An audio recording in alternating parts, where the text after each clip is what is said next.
अर्जुन राम मेघवाल और अन्नपूर्णा देवी ने भी समारोह को संबोधित किया। राष्ट्रपति द्रौपदी मुर्मू, उपराष्ट्रपति जगदीप धनखड़ और प्रधानमंत्री नरेंद्र मोदी ने अंतर्राष्ट्रीय महिला दिवस के अवसर पर बधाई दी है। राष्ट्रपति ने सोशल मीडिया पोस्ट में कहा कि महिलाओं की उपलब्धियों और योगदान को रेखांकित करने का दिन है। उपराष्ट्रपति ने सोशल मीडिया पोस्ट में कहा कि महिलाएं समाज की रीढ़ हैं जो अपने समर्पण और नेतृत्व से बदलाव लाती हैं। श्री मोदी ने अंतर्राष्ट्रीय महिला दिवस पर एक दिन के लिए अपने सोशल मीडिया अकाउंट का संचालन महिलाओं को सौंपा है।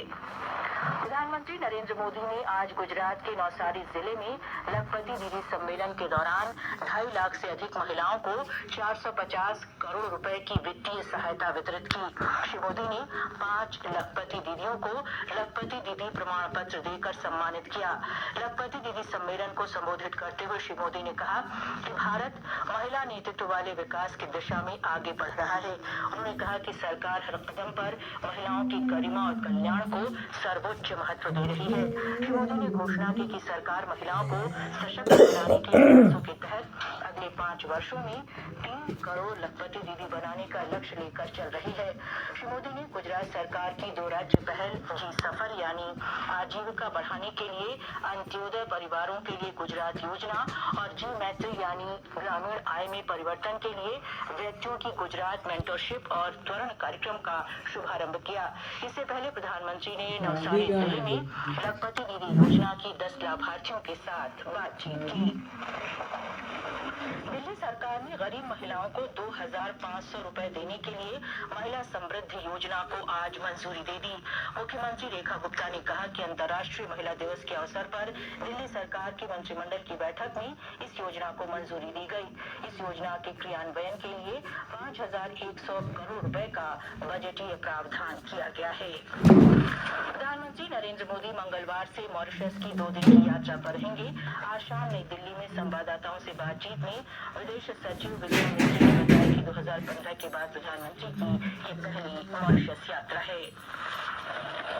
सीरिया में तटीय लताकिया क्षेत्र में सेना और अपदस्थ नेता बशर अल असद के सशस्त्र समर्थकों के बीच संघर्ष में मृतकों की संख्या 500 से अधिक हो गई है। ब्रिटेन में मानव अधिकारों की संस्था के अनुसार संघर्ष में अब तक लगभग 120 विद्रोही और 93 सैनिक मारे जा चुके हैं। 330 नागरिकों के भी मारे जाने की खबर है। हालांकि सीरिया के अधिकारियों ने मृतकों की संख्या की जानकारी नहीं दी है।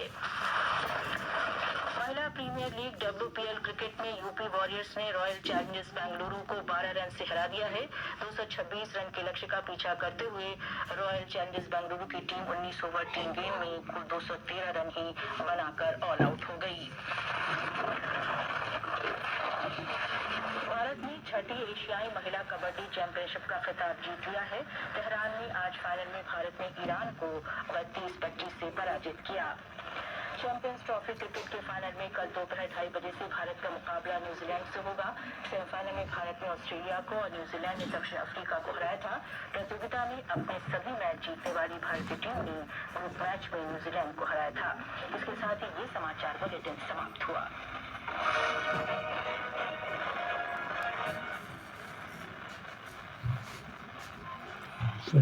Akashvani Prayagraj. This is Akashvani, news read by Abhirajita Nair.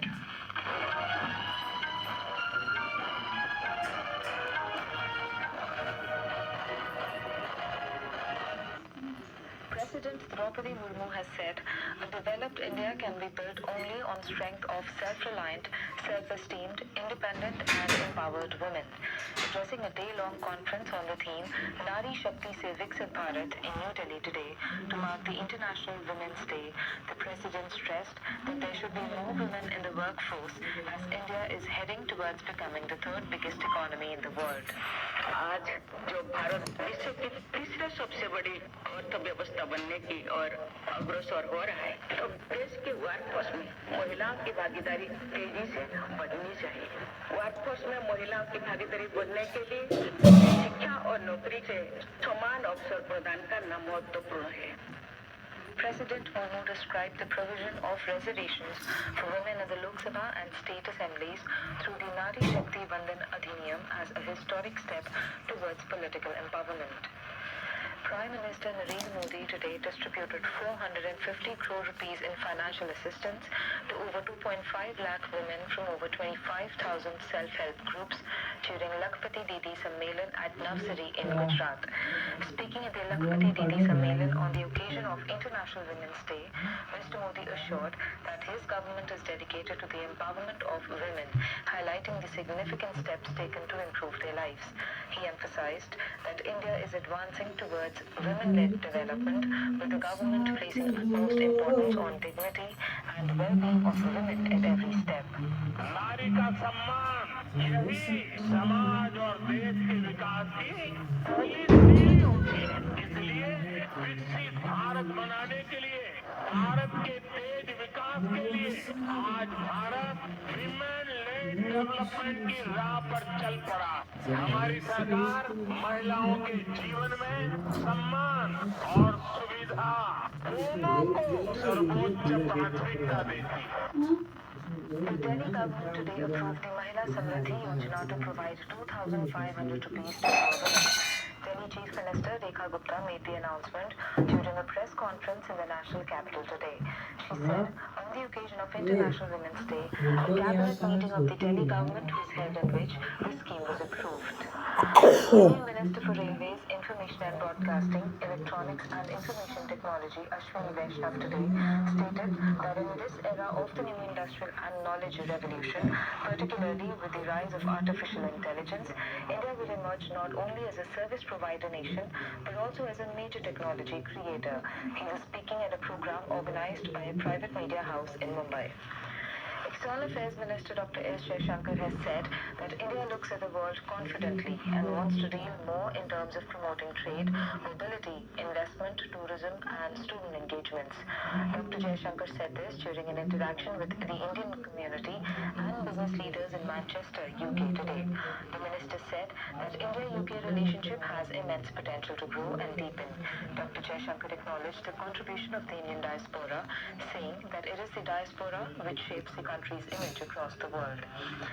Prime Minister Narendra Modi will be on a 2-day state visit to Mauritius from Tuesday. Briefing media in New Delhi this evening, Foreign Secretary Vikram Misri said this is the first visit of Prime Minister Narendra Modi since 2015. Pakistan ordered all documented Afghan migrants to leave the country by March 31 on risk deportation. The directive was issued yesterday, a day after the Afghan Ministry of Refugee and Repatriation Affairs urged Pakistan to slow down the expulsion of Afghans. Local media reported that this affects nearly 9 lakhs documented Afghan economic migrants residing in Pakistan.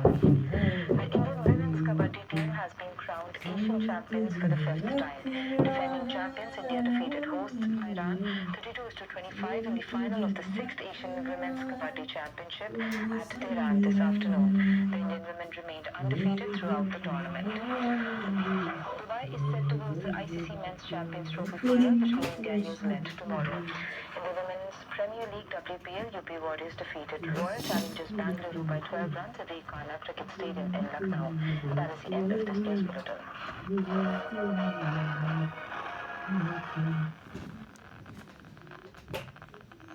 BDP 292.4 metre यानी 1026 kilo hertz पर और FM 100.3 megahertz पर ये आकाशवाणी का प्रयागराज केंद्र है। इस समय हमारे स्टूडियो में 11:10 हो चुके हैं। हमारी ये सभा यहीं विराम लेती है।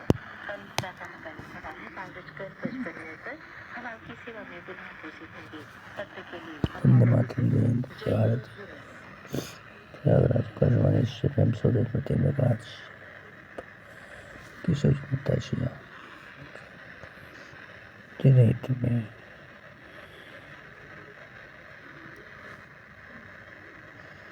भारत में की बात शुक्र भारतवर्ष सुनतिं चैत्रवर्षणं सर्वे मानवानां उन्नतिं भवेयुः उन्नतिं च शिष्यः